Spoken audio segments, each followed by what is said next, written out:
Bonjour, chers apprenants. Moi, Saïba Maria, je suis professeur de français de l'Institut des ingénieurs d'irrigation et de la mécanisation de l'agriculture de Tachkent, du département des langues. Aujourd'hui, je voudrais vous présenter le thème qui s'appelle l'écologie et la protection de la nature. Le terme écologie date de plus d'un siècle. Le biologiste allemand Haeckel l'a créé en 1866. En grec, oikos signifie maison, habitat. Logos signifie science. Au début, ce terme n'était usité que chez les biologistes, mais aujourd'hui, les habitants de tous les continents se sentent concernés par ce problème. L'écologie est une science qui s'efforce de découvrir l'ensemble des rapports entre tous les êtres vivants, les plantes, les animaux, les hommes et l'environnement dans lequel ils vivent. La vie n'existe que sur une mince pellicule autour de notre planète. Quelques kilomètres de profondeur aquatique, quelques kilomètres d'épaisseur atmosphérique et quelques mètres d'épaisseur terrestre. C'est la biosphère. De certaines substances chimiques et des rayonnements atomiques de certains microbes ou bactéries provoquent la pollution de l'air, des rivières, des océans, du sol. La pollution ignore les frontières. La pollution de l'environnement affaiblit la chaîne de la vie, elle peut la rompre et conduire à la mort. Tout organisme vivant a besoin de s'alimenter. Si un maillon de la chaîne alimentaire, la chaîne de la vie, vient à s'affaiblir, l'équilibre du système est compromis. Voilà pourquoi le mot équilibre, c'est le grand mot de l'écologie.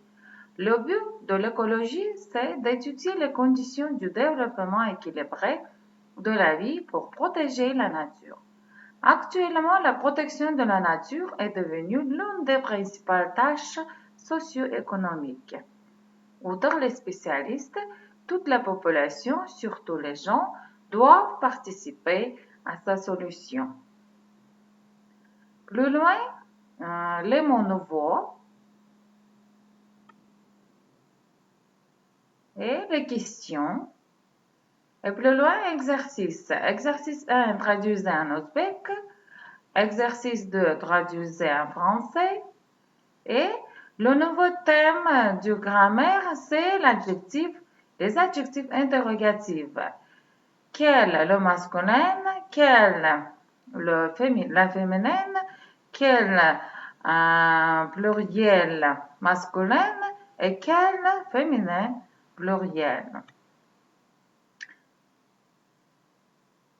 Quelle est la capitale de la France? Quel est le nombre d'habitants en France? Quelles sont les plus hautes montagnes en France? Quels sont les fleuves français?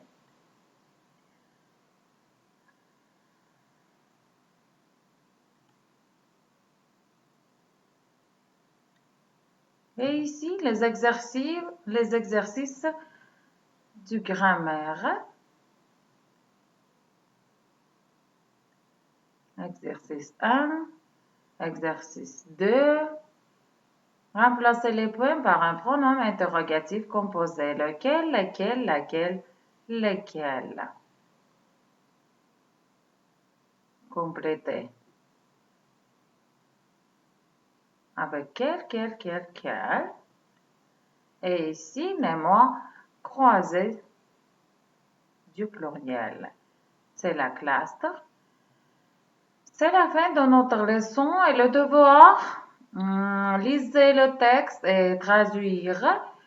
Apprendre par cœur les mots nouveaux. Faire les exercices et les mots croisés par écrit dans le cahier. Et apprendre par cœur les mots nouveaux. Merci beaucoup pour votre attention. Au revoir.